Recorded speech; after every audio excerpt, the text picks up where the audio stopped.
In order to liberate all sentient beings, let's give rise to the Supreme Bodhicitta. And today our class is on the Shrangama Sutra.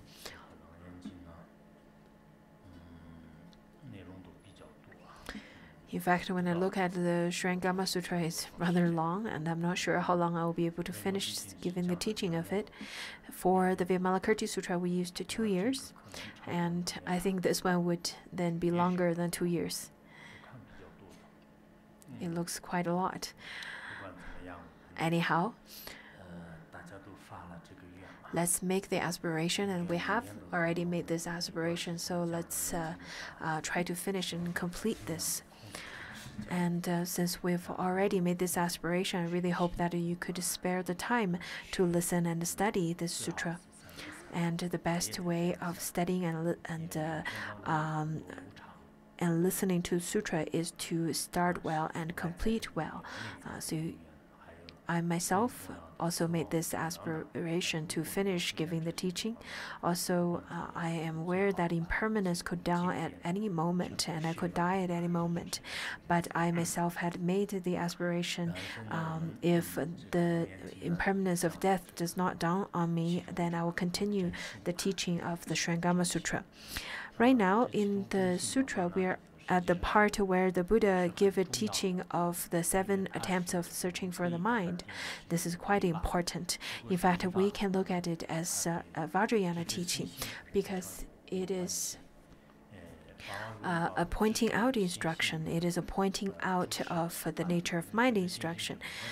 In fact, Ponsog Rinpoche gave a teaching, a commentary on the pointing out of the nature of mind, composed by Mipa Rinpoche. Ponsog Rinpoche stated once that this is quite an important text. He taught it once, and I myself translated it before, and earlier I've translated it again to make the language more understandable.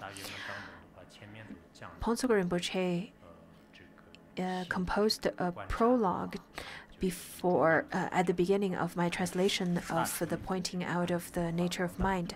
He stated that there are different ways of observing the nature of mind, and the way that he pointed out the instructions of watching the nature of mind is in fact rather quite similar to the 7 attempts of searching for the mind. In terms of the commentary of the Shrangama Sutra, I think some of the masters didn't really compose a very detailed explanation based on the 7 attempts. However, I think we should try to watch our mind instead of just looking at different kind of commentaries. Master Jiao Guang and different masters, in terms of their commentaries, are a little bit different, and their point of views are a bit different. How is it different then? It differs from the way that they look at the different perspective of the 7 attempts of searching for the mind. Master Jiao Guang stated that the 7 attempts are looking for the place of abiding of the mind, and after the 7 attempts, it started to state about the deluded mind. You have to then find the conceptual mind and deluded mind. So that's how he looked at this instruction. But according to a different master, he said that the previous ones are about the pervasive dharma phenomena, and then the later part started talking about the dependent origination. And Master Chang Shui praised Master Oyi's opinion. where he said that as long as we recognize the nature of the mind, or rather the main part of the teaching of where the mind is, then it is just like you have already destroyed the place of the abiding of the mind. Then you don't have to look for other places anymore. Just as if you were to find where the mind generates, or not finding where the mind generates, then you don't really have to look further for other places of where the mind is. And in such a way, you can directly destroy the delusion of the mind. Sometimes some of the masters give the teaching of the Tiantai school of point of view, and some of them started talking about the dependent origination aspect. And for example, Master Jiao Guang, he stated from the perspective of where the mind is and the coming and going of the mind. It's similar to the Vajrayana teaching and more close to the Ati's way of looking for the mind. So the 7 attempts of searching for the mind, I think some people feel that because all sentient beings have this grasping towards the mind, therefore they started to talk about where the abiding or the nature or the substance of the mind from the perspective of the all-pervasive habitual pattern of the grasping of sentient beings. And at the beginning, we've already talked about how the mind is not outside, it's not inside, it's not in the middle. And the 4th one talks about how the mind neither looks in nor outside, and mainly on the inside, and it doesn't look inside either. And from all of these perspectives, we can see, in fact, in Shrangama Sutra, on one hand, we can use the observation or analysis that is used in the Buddhist logic. So you continuously ask the questions to look for where the mind is, and then eventually you'll be able to find that in fact there is no substance. There is the mind is in fact nowhere to be found. So Ananda continuously to pose questions, and the Buddha continuously to answer his question. So Ananda over here is just like how a scholar would pose questions. The scholars would ask questions like if the mind is outside, if the mind is inside, if the mind is in the middle, and they're trying to point that the mind has a substance, and if it has substance, then how it manifests such kind of substance, how it works with such kind of substance. So I think this kind of questions are quite important, because we can't have blind faith. We have to have faith, but the faith that we have should be built on wisdom. It cannot be built completely up on blind faith or blindness. Otherwise, it is superstition rather than faith. So our faith should be built up on detailed analysis and observation. And then when you come with the definitive answer for yourself, then you'll be able to build a definitive view for yourself, and you'll be able to be very certain about your view and your faith. So throughout the whole process of looking for the mind, I really hope that you should look at the mind in the way that is more than scholastic way, or looking at this whole text with an eye of looking for mistakes. This morning, I was talking to a manager, and we were looking at the photograph. At that time, the manager was looking at the photo with a scrutinizing eye, and he kept on criticizing the video and the pictures. He started to pointing out that, oh, someone's dozing off, someone's looking at the cell phone, and someone's really distracted, someone's wearing a hat. But I myself, when I was looking at it, I thought that the sculpture is really beautiful in that picture, and the person even wearing the hat is also showing veneration.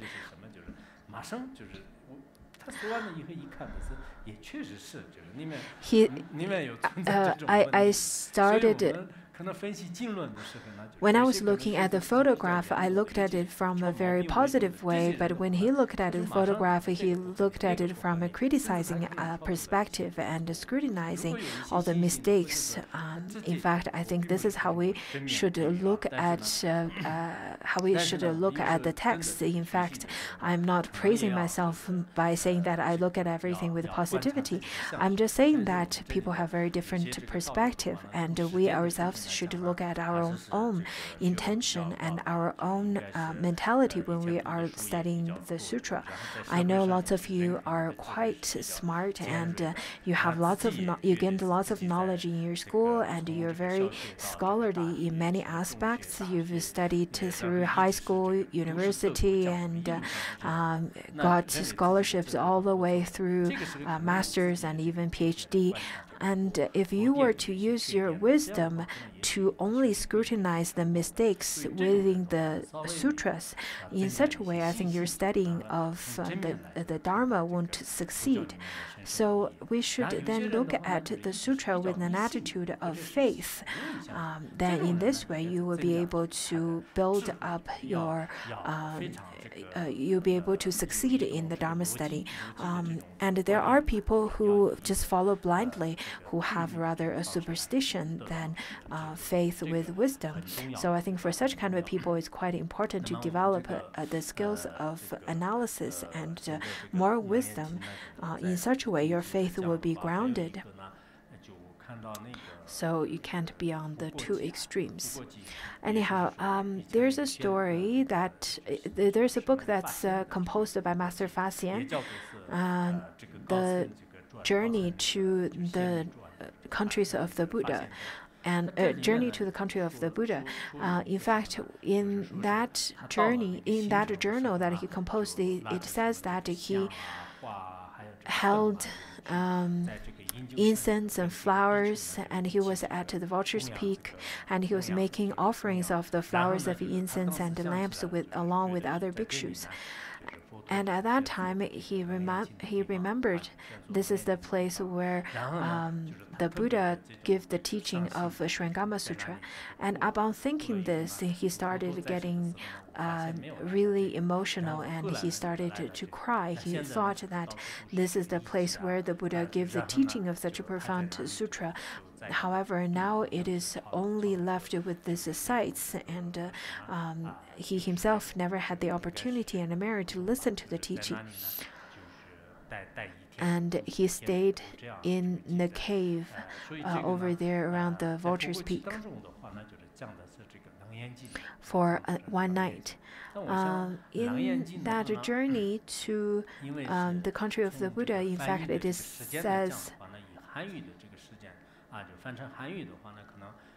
stated that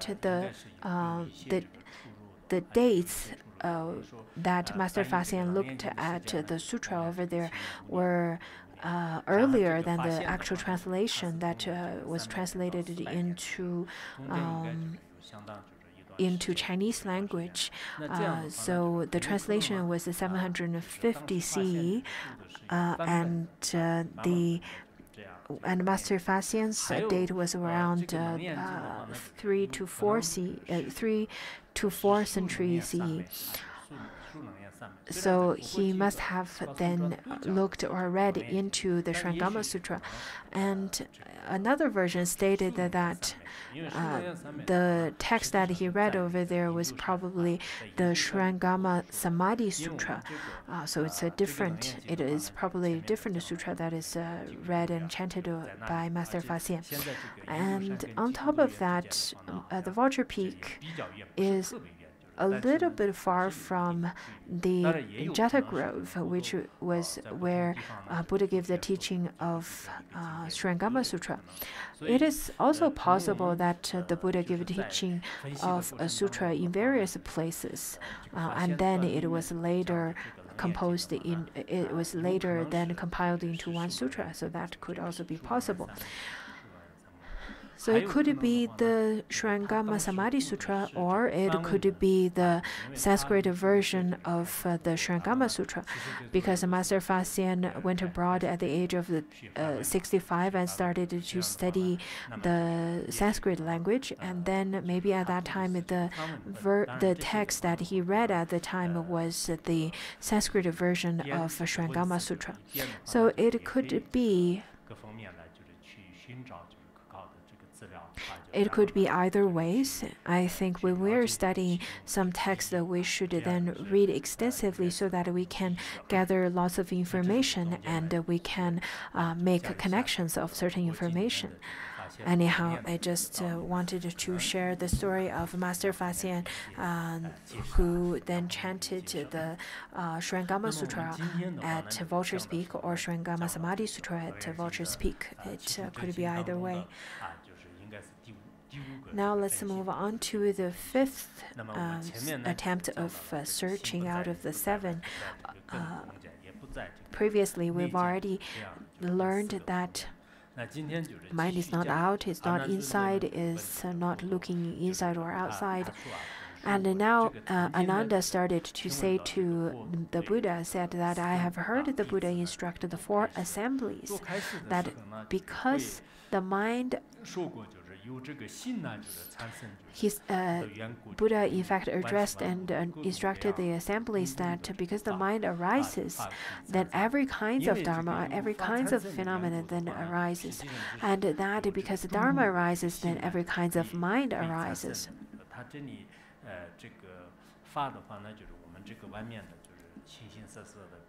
So the dharma here refers to all kinds of phenomena that disappears outside, the variety of manifestations and appearances that is on the outside. Because all of the phenomena in fact manifest from mind, then it is because of that mind then all phenomena would appear outside. And because of all kinds of dharma would arise on the outside, then every kind of mind arises. For example, when you see something really lovely and cute, then you will have the desire that arises in your mind. And if there were something that is quite annoying, then you would probably have this kind of anger arise in your mind. And if you were to say something venerable outside, then you have the mind of admiration arise. So all kinds of things arise from the outside your mind. All kinds of mind would also arise. And then Ananda started to say that as I now consider it, so Ananda said that I've been thinking about it. He said that the substance of that very consideration is truly the nature of mind. So he said that, well, after consideration, there must be a mind. Wherever it comes together with things, then the mind exists in response. So there has to be the maturation of the cause and conditions, and in such a way, then the phenomena and the mind would arise. So before, as Ananda learned from the Buddha, saying that since the mind does not exist outside or inside, then he started to make this consideration, saying that, well, then the mind must then exist in response to the manifestation or the existence of the external phenomena. So he started to say then it must be that when the causes and conditions are both there, then the mind would also arise. So Ananda thinks that, in fact, the mind has substance, because Ananda did not understand that everything is illusory, everything is dreamlike. He grasped onto the existence of the mind or the phenomena. He felt that there's definitely something that is the solid substance that exists, that is just like how the scholars nowadays would think how mind or a phenomena exists. And in such a way, he felt that there's no way for him to. In fact, at that time, Ananda did not really understand the illusory aspect or the dreamlike aspect of both mind and phenomena. So over here, he said that I think everything that appears based on the coming together of things. In Madhyamika, it talks about how the causes and conditions mature, or anywhere that is meet with causes and conditions, then there could be fruition. It's not like that at all. In fact, Ananda thinks that there is a solid existing substance, that is the mind. So at that time, the Buddha then said to Ananda, saying that, now you say that because Dharma arises, every kind of mind arises. Wherever it comes together with things. So the Buddha started to refute him. In fact, in the sutra, it's not so easy to find where the refutation is.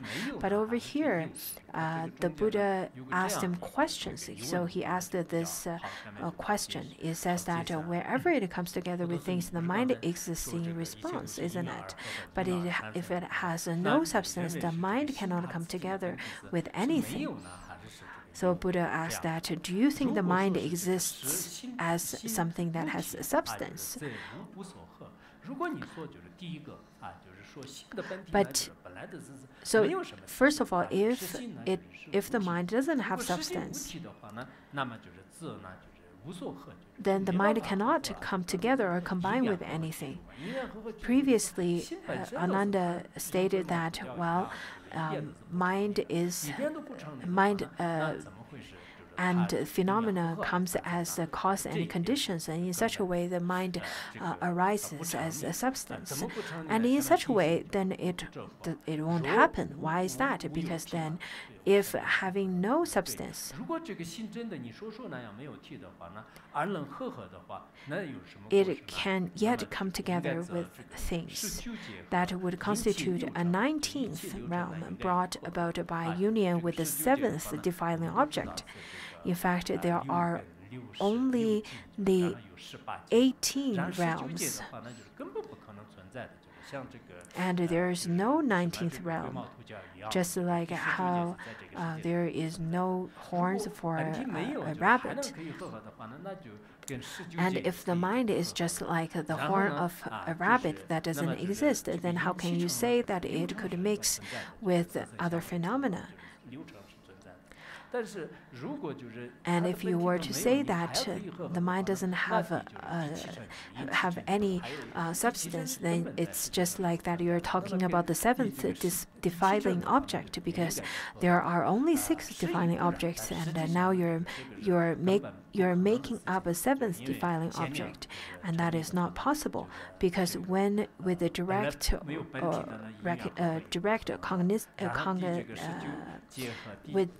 cognition, you cannot perceive it.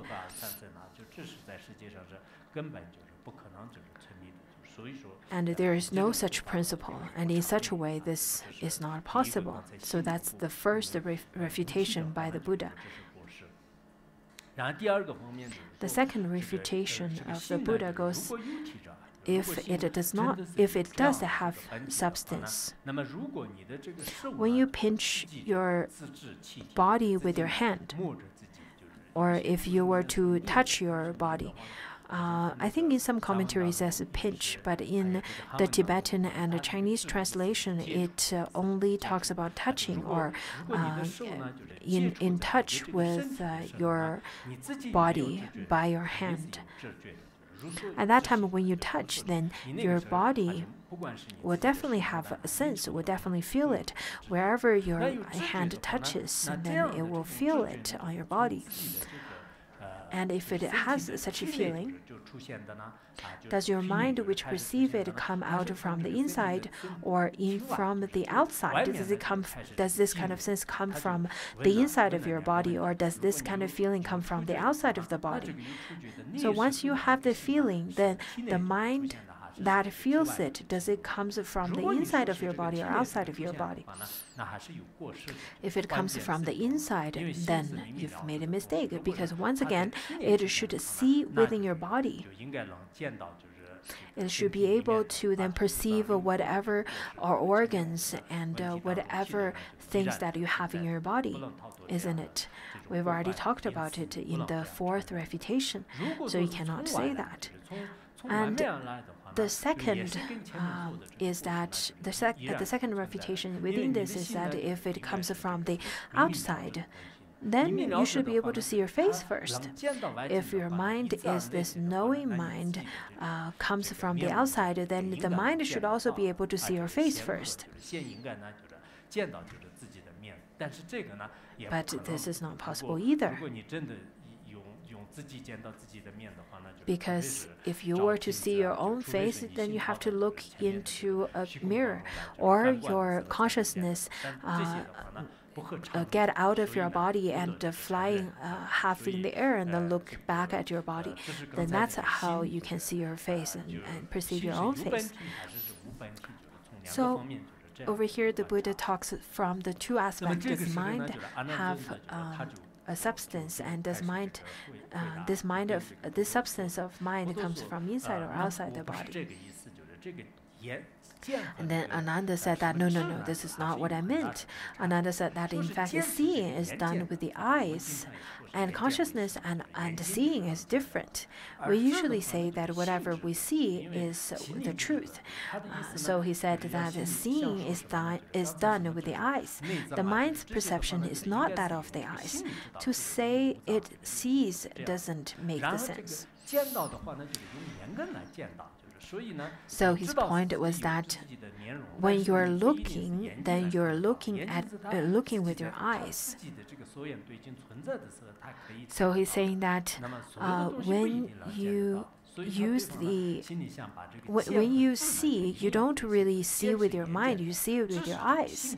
So that's what is Ananda trying to differentiate.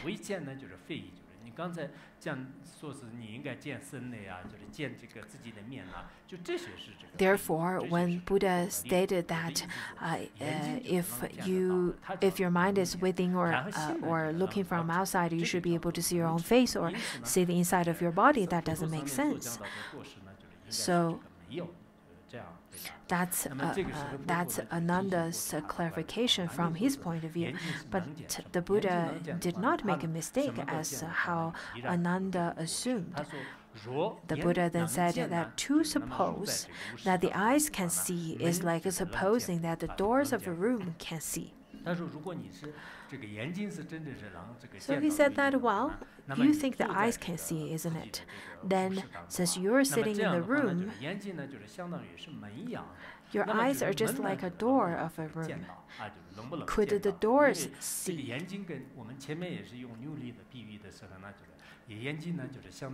As we stated before, the eyes are just like the crystals.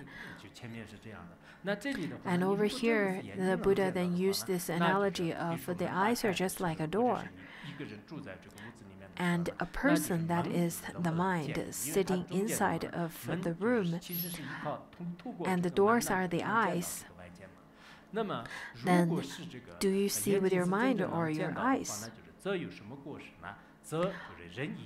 Also, if you were to say that it is the eye faculty that sees, then when someone has died, but his eyes are still intact, and perfectly well, then his eyes should be able to see things, isn't it? And if the person who sees with the eye faculty, it is just like that you're saying that the doors could see, and a person who has died could also see. And if a person who's already dead and his eyes are still have this capacity of seeing, then how can it be death if one can still see?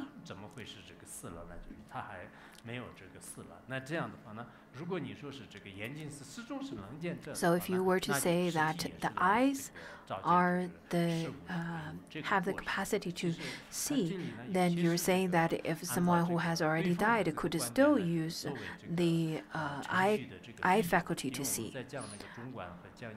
In fact, this kind of analysis and this kind of argument is very similar to those of arguments made in Madhyamika and Buddhist logic, the Pramana teachings. If you were to say that the eye faculties are the ones who can perceive, then the ones who have the eye faculty should be able to see. If you were to say that you can both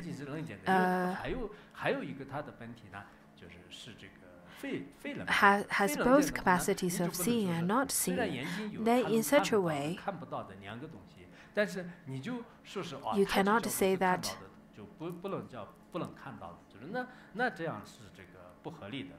you cannot say that, oh, this is something that this person could see and then not see at the same time, or it comes in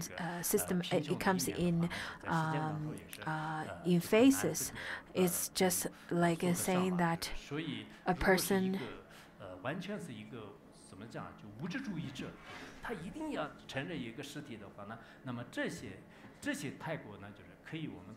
in fact, this is a refutation made to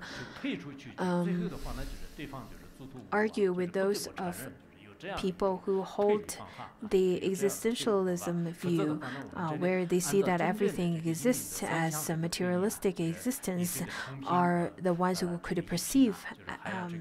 Then in such a way, you're just saying that the eye faculty are the ones who could perceive. And how about at the time when eyes cannot perceive? So you cannot really make such argument. And in such a way, it is from. In such a way, it is, in fact, quite difficult to argue with.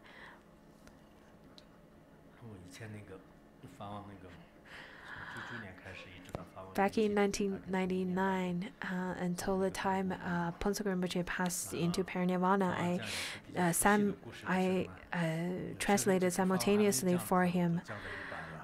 Sometimes when Phuntsok Rinpoche was giving the story halfway through, I've already finished the whole story because I'm very familiar with those stories.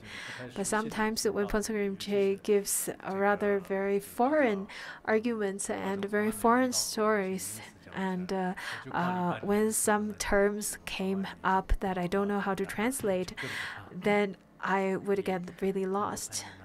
So simultaneous translation, on one hand, you don't have to wait for the translator to translate afterwards. You don't have to wait for the consecutive translation. However, simultaneous translation also have its flaws. Therefore, I'm not sure if the translators had made the Pramana analysis clearly to all of you.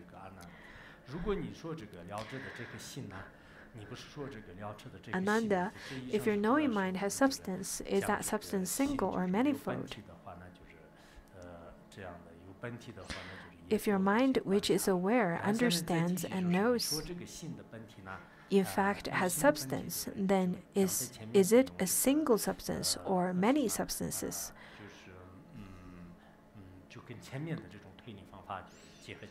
The pramana or the analysis is in fact very similar to the previous one, so the logic is very similar. So he started to refute Ananda in 4 aspects. The first one is that is it one or only? Is the substance of mind is one or many? And does the substance perceive the body as it now resides in it, or does it not perceive it? And this mind that you perceive has. Is it everywhere, or is it only at one place? So there are many ways of looking at it. So he started saying that when your hand is touching your foot, at that moment, if it were one, then you must have feel that your hand is touching all of your 4 limbs, just as if your hand is really cold and touching your other limbs. Then at that moment, your 4 limbs should all have the feeling of feeling cold. But how we in fact feel is that if one hand is touching another part of the limb, you probably would feel that it's cold on that certain part and not on the other limbs, isn't it? But according to the Buddha's refutation, if the mind is one, then you'll be able to perceive all of the feelings all together, because there's only one mind. Then you can't differentiate how the mind is over here at the hand or the different limbs. If you were to only touch your hand, if you were to only touch one part of the limb or other people's limb, then at the place of touching, you will feel you have certain feelings, but not any other places. So it is definitely wrong to say that there's only one whole substance of mind that is pervasive all over the body.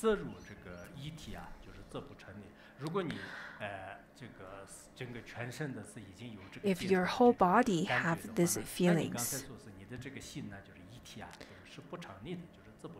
because the body doesn't have this one feeling, therefore your proposal is wrong. Because wherever you would touch, you would feel the feelings at that particular place. So that's the first aspect of the refutation posed by the Buddha.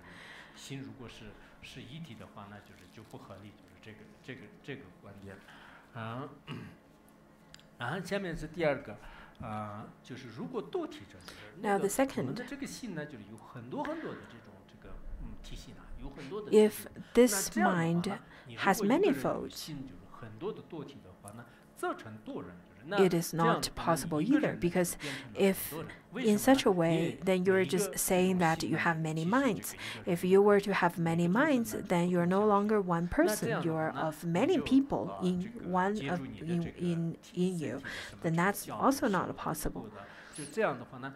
If you were to say that your mind is manifold, you have a mind on your mind, on your limbs, and on your body, and so on. And in such a way, you're really saying that in one of your body, then it is split into many minds and therefore many people, and that is not possible either. You cannot point to which part of you is you. You cannot point to whether person A or mind A, B, C, D, E is you. Can you point to exactly which part is you then? That is also not possible. The third one, it started saying that if the mind is all pervasive all over the body, is not possible either. Because if the mind is all pervasive over the body, then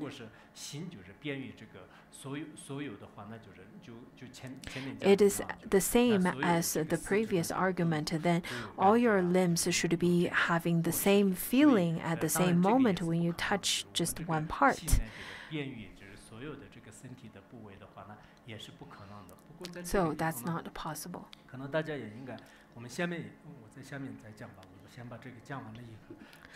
I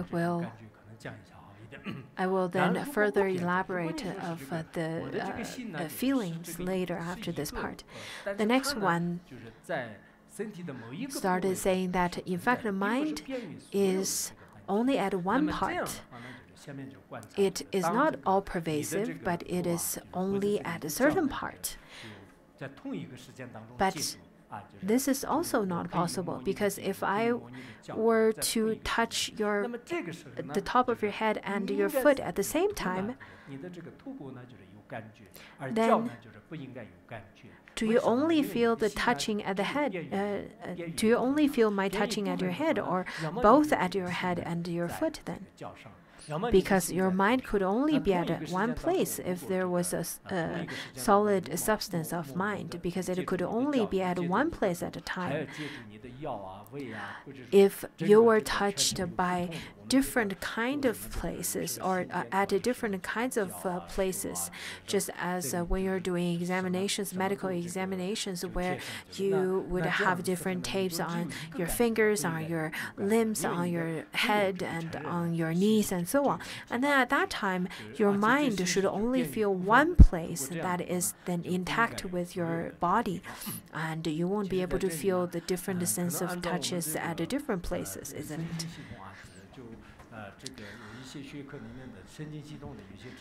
The neuroscience, in fact, they talk about how there are neurons, and there's a different kind of neurons would produce information and would produce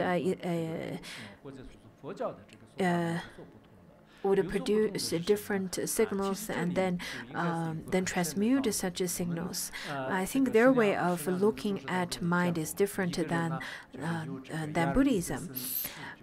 In the commentary of Pramana, it talks about, in fact, the faculties could have the consciousness of different six faculties. They could then produce such kind, or they could feel at the same time. However, your deluded mind, that is thought, could only produce one thought at a time. So information could happen at the same time. Information could be received at the same time. You could then feel different kind of feelings at the same time. For example, if you were to have a headache at the same time you are having foot-ache, then such kind of information could be received. However, your mind could only feel, or could only produce the thought of I am in pain, I am having headache at this one instant, and then the next instant you could shift your thought to, oh, I'm having foot-ache as well. So it happens rather one thought at a time, rather than receiving all the information all at the same time. In Mipa Rinpoche's teaching, it is stated that, in fact, it doesn't matter how many objects there are on the outside, the perceiving capacities would also be there to receive all the information from the external objects. So all the senses that we have could perceive all the senses from the outside. For example, we can look at something really beautiful. At the same time, we can feel our senses from our body. However, we cannot generate two kinds of thoughts at the same time, where maybe you're grasping towards the external object with your eye consciousness, but you cannot grasp that at the same time with your touches or your hearing senses and other senses. So Buddhism, in fact, is very logical.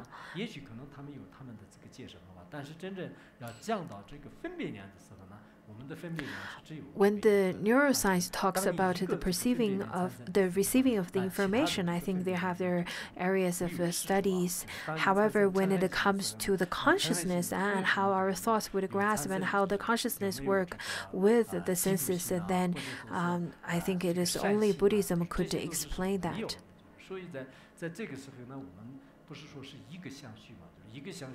We cannot produce jealousy at the same time with the kindness. And in fact, the mind has rather, I think in terms of how mind works and how thoughts are produced, I think it is the best to study Buddhist logic.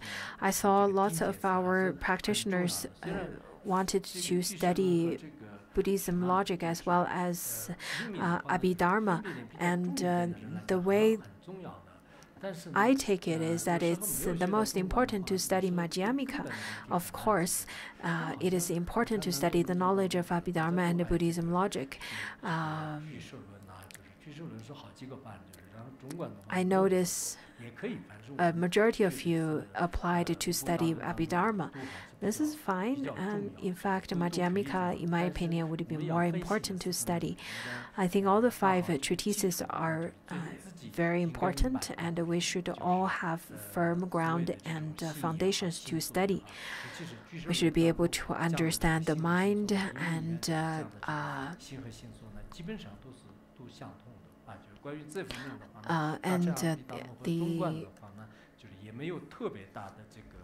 and all of these kind of teachings on mind are taught within Buddhist logic and Abhidharma, and the teachings on them are rather quite similar. So anyhow, it says that if you were to touch one part of your body, then you won't be able to hear the other parts of the body, which is not true. If you were to touch different places, then you would have different feelings at different places. You will feel different sense perceptions that you would feel the different senses of touching from different places, but at that one single time, you cannot have 2 different kinds of thoughts.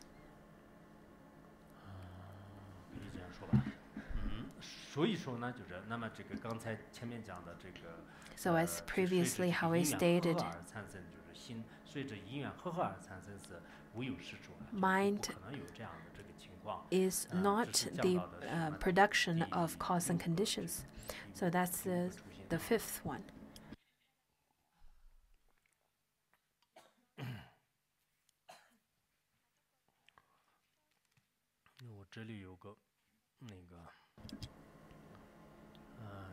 The text that I have over here is the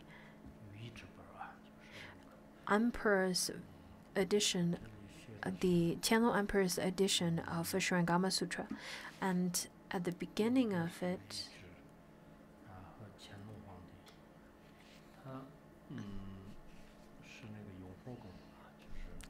this version actually is printed in the Yonghe Palace in Beijing, and it looks like that. At the beginning of it,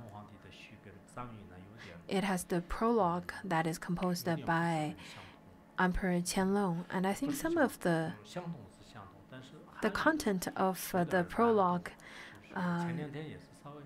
are the same, both in Chinese and Tibetan language, but the Chinese version is very difficult to understand. But the Tibetan version of this prologue is rather much easier to understand. So over here, I would like to just briefly share this prologue with you. So over here, it says that it expressed that Emperor Qianlong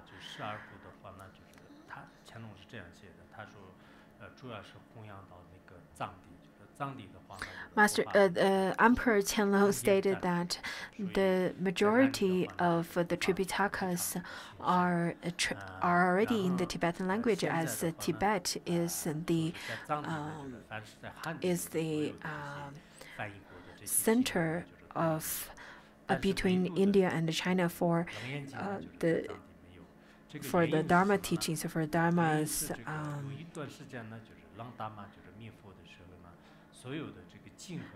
for the Dharma. And Shurangama Sutra, however, Shurangama Sutra is not one of them. Shurangama Sutra is not included in the Tibetan language. Why is that? It is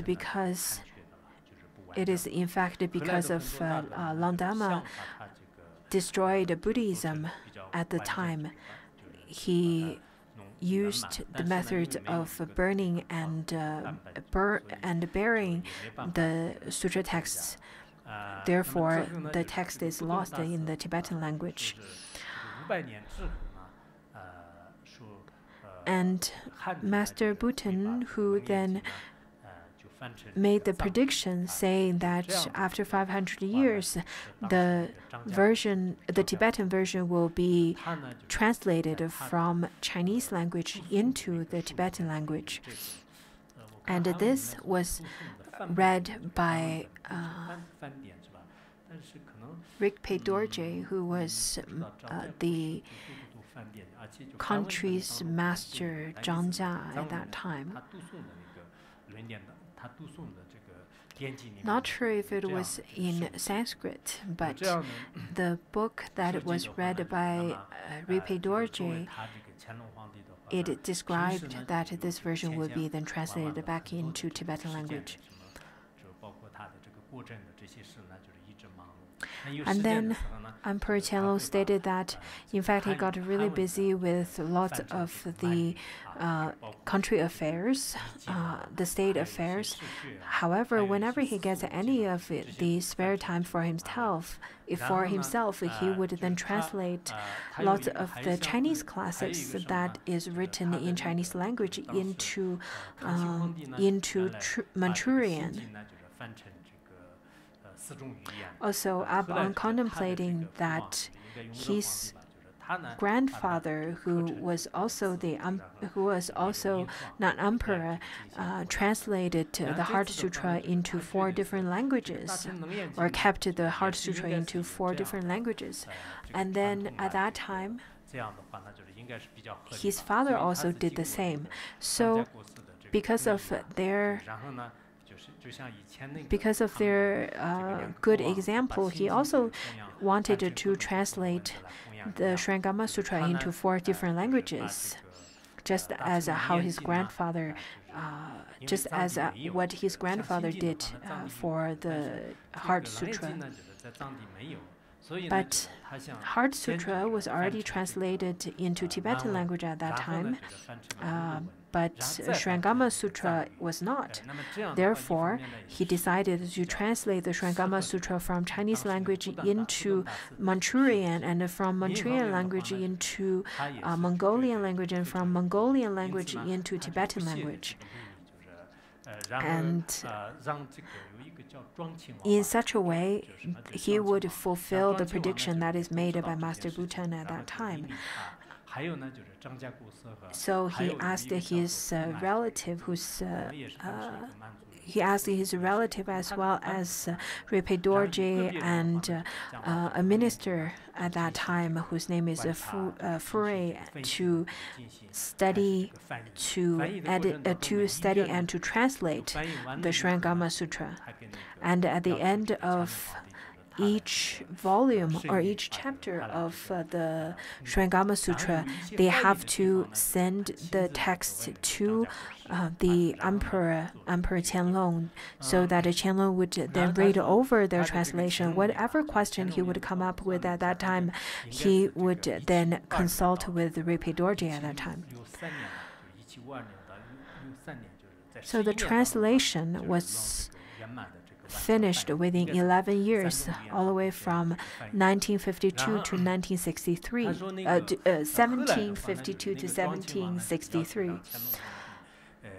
And at that time, the relative asked his relative asked Emperor Qianlong to write a prologue. And upon writing a prologue, Emperor Qianlong started to think that, in fact, the Shrangama Sutra is a profound teaching that is given by Shakyamuni Buddha. And because of such profundity, if the translation is very difficult to understand, then in such a way it would be rather difficult for people to uptake and to understand. There are monks who fight over for small wordings, for different ways of descriptions, for things that's rather unnecessary.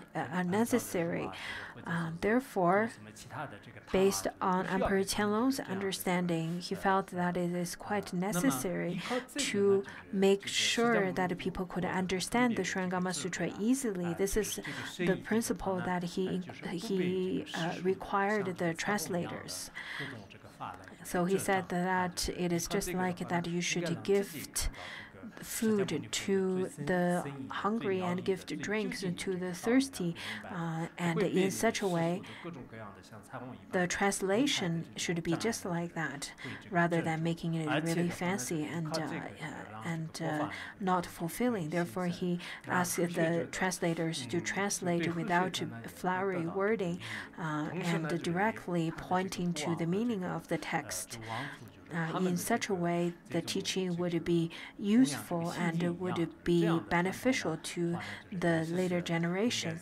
And he felt that this should be the way how the royal family should continue to propagate the sutras.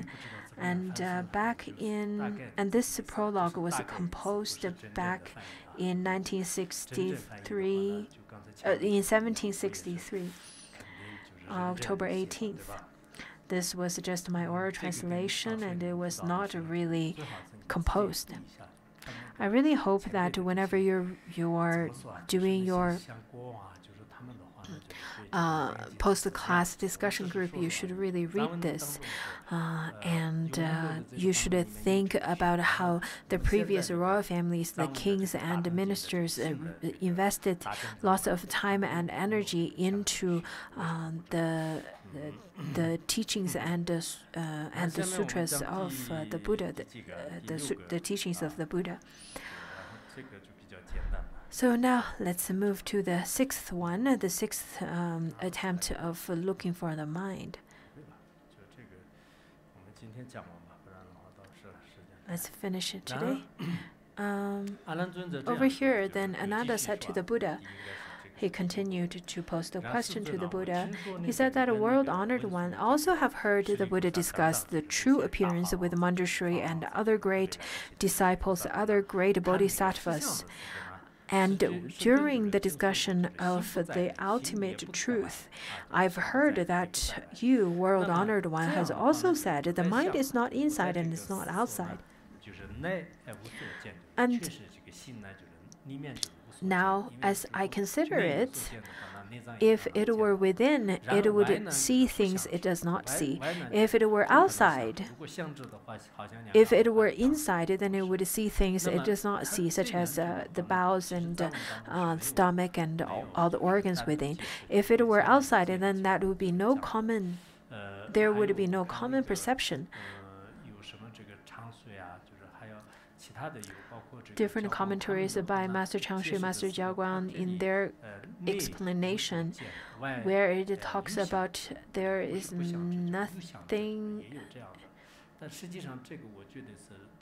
It could see things it does not see, and on the outside it will be no common perceptions. I think their translations are rather a little bit different in Chinese, but the meaning is not much of a difference. Since it cannot see inside, you cannot see the organs, isn't it? It cannot be inside. Over here, Ananda started to explain the teaching of the Buddha, saying that because you cannot see what's inside, then it cannot be inside. And since the body and the mind have common perception, rather than saying that it is two minds, two big shoes that does not know each other, does not then have the common perception of each other. So it does not make sense to say that it is outside. Therefore, since there is a common perception and since there is no seeing within, it must be in the middle. Previously, the Buddha already refuted the proposal of Ananda, saying that the mind is within. And then also already refuted Ananda's idea, saying that the mind is outside. So at that time, then Ananda started to say that this must be in the middle. And then in the middle part, in the middle part, Ananda also leaning towards that middle, closer to the outside part. So let's now look at this. It is not inside, it is not outside, but it is somewhere on the outside, but also in the middle. That's his point of view. And now the Buddha started to refute him. According to Master Oi's commentary, he said that the mind is not outside, not inside. And then Ananda must have this perception that the mind has a true substance that resides somewhere in the middle, somewhere within. He grasped onto that the mind has a true substance, has a true characteristic. Just as I think how majority of people, they also hold on to that there is a true existence of mind.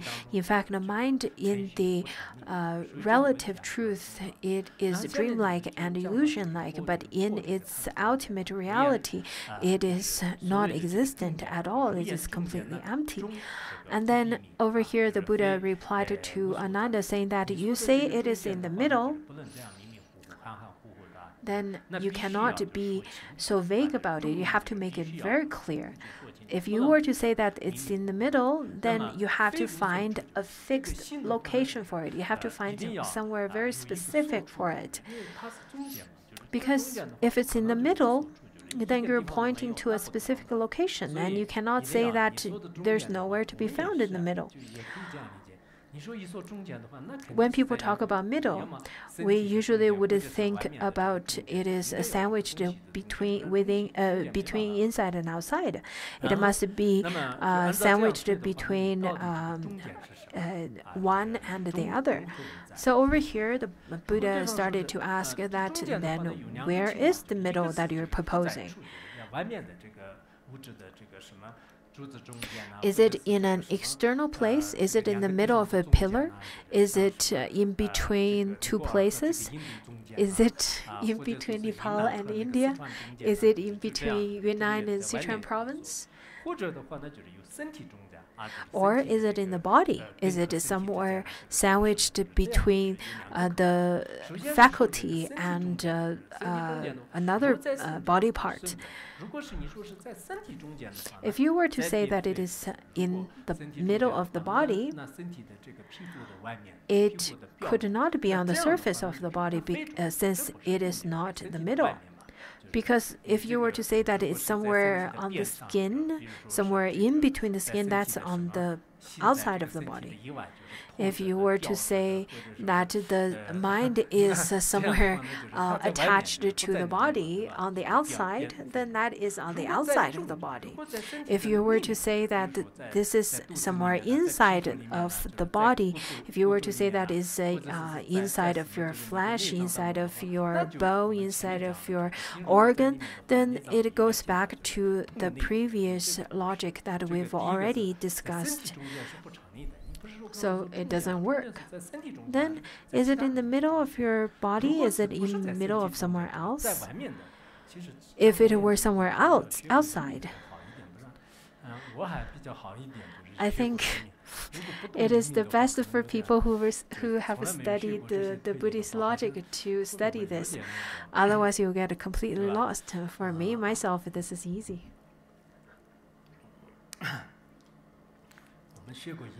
For people who studied Buddhist logic, I think you have lots of faith and lots of enthusiasm. And I noticed that lots of people who studied the Buddhist logic and the way when they were doing their after-class presentation, they were very happy. They were almost jumping up during their presentation.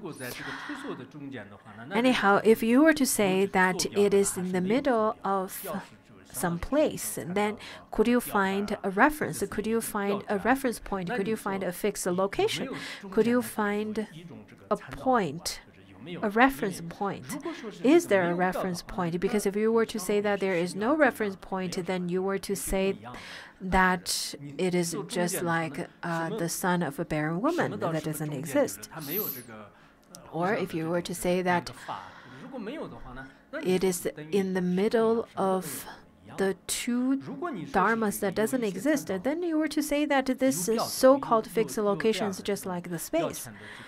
And if you were to say that it is at the place of the marker of the reference point, then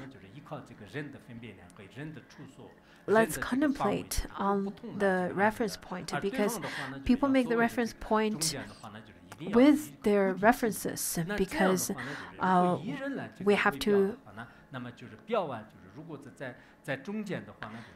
Because if you were to say that this is the middle and this is your reference point, but you are.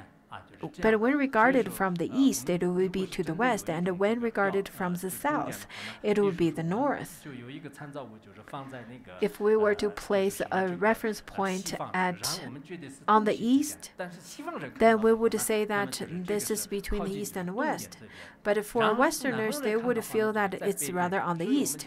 But for people from the south, they would feel that it's actually on the north. Over here, when we talk about the Americans as Westerners, they would say that I'm not a Westerner. In fact, you're on the west side of me. Especially when we look at the globe as a sphere, we cannot say that this is definitively on the west of you or on the east of you.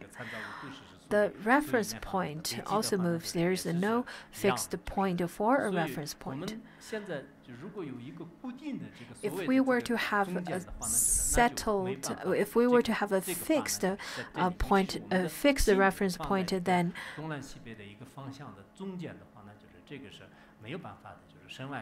we cannot make any of the references anymore. So everything is really changeable because we're using reference points because we're using individual reference points, and that is not fixed. And if you were to say that the west and east, or if you were to set any kind of reference point to make a mark for yourself, then it could make everyone else really confused, because everyone's reference points are very different. There's no definitive reference point. So that's the first refutation. And the second refutation is that, then Ananda started to explain for himself. He said that the middle I speak of is neither of those. As the world-honored one has said, the eyes and forms are of the conditions which create eye consciousness. The eyes makes discriminations. Form has no perception, but a consciousness is created between them, and this is where my mind is. This statement is rather from the Buddhist logic and Abhidharma. So when eyes and forms are the conditions which create the eye consciousness, in fact, eye faculty doesn't have any it doesn't have any discriminations. Eye consciousness doesn't have any discriminations. It is only that the conceptual mind that makes the discriminations. But over here, it says that the eye doesn't have a discrimination. The forms on the outside, it doesn't have any discriminations.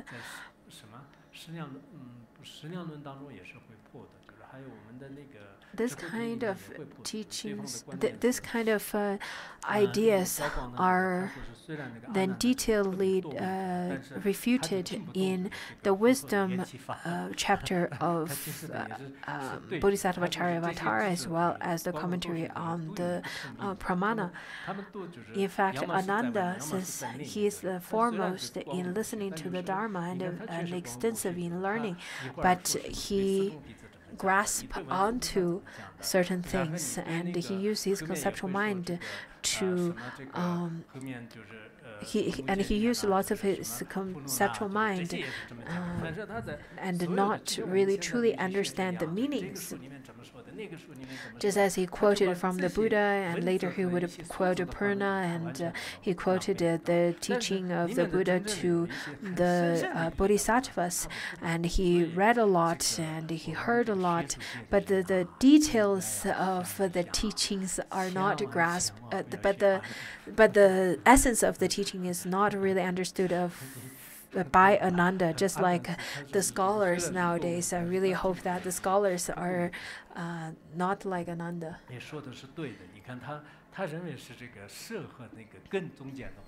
See, he thinks that between the form and eyes, and there is, in the middle of that, there is a consciousness. In fact, he doesn't really understand what he's saying, and the Buddha started to refute him. In this part, I really hope you could focus, otherwise it's quite difficult to understand. It says that, in fact, between the eye and object, there is, if you were to think that your mind is in the middle of the eye and an object, it's between the eye and object. Then, does the mind's substance combine with the two or doesn't?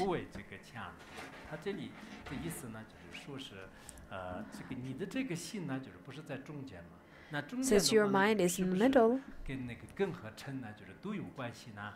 then does your mind mix or combine or cling to the eye or the object? In the Tibetan translation, it says that does the mind then make a connection to the eye, or does the mind makes the connection to the object that the eye perceives? If the mind did combine with both of them, then object and mind substance would form a chaotic mixture.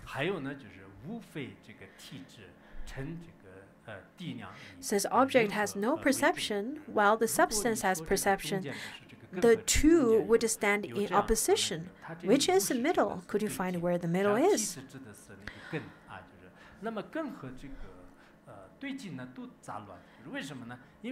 Why is that? Because the mind has a connection or has a relationship with the eye and has a relationship with object. And then the mind must have both the element of object and elements of the eye. And then all three are mixed, but these two would stand in opposition. How could then have any kind of relationship? You should think upon this, because majority of the time we would consider that the object truly exists, and our eyes are existent, and between our eyes and the object there is a mind. For people who studied Abhidharma, they would feel that this is impossible. This is definitely impossible, because the eyes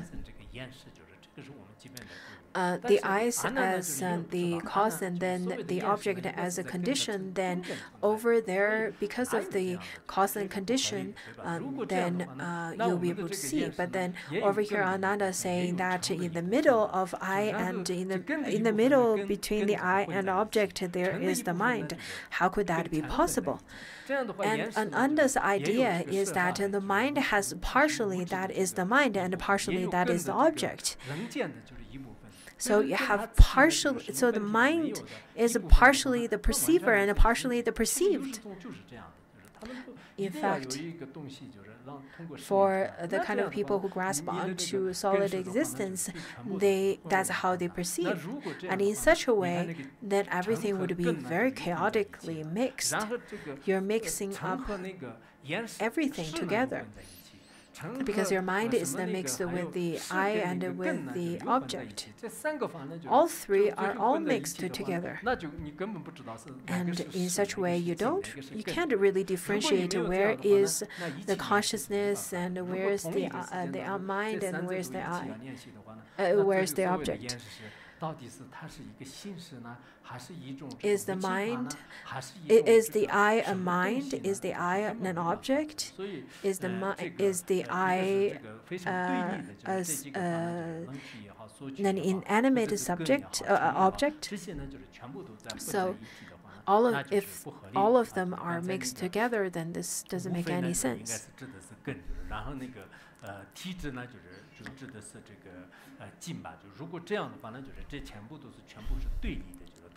If it were mixed together,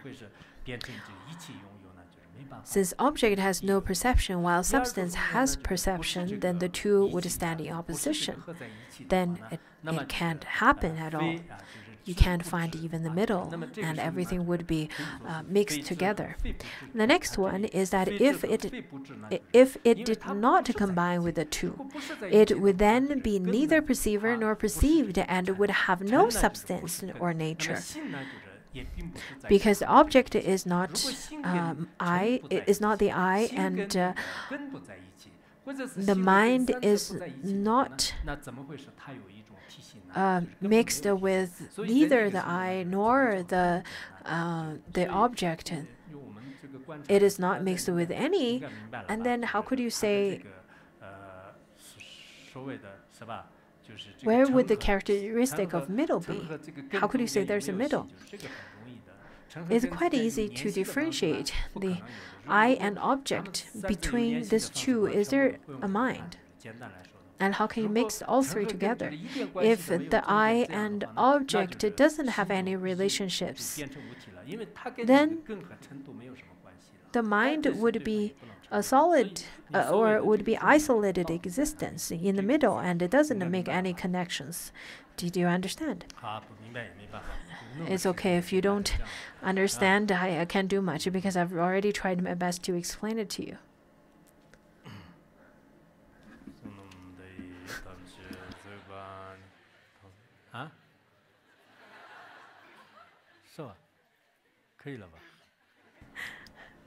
We've finished, right? So over here, therefore, you should know that for the mind to be in the middle is impossible. What are you laughing at? You do not understand.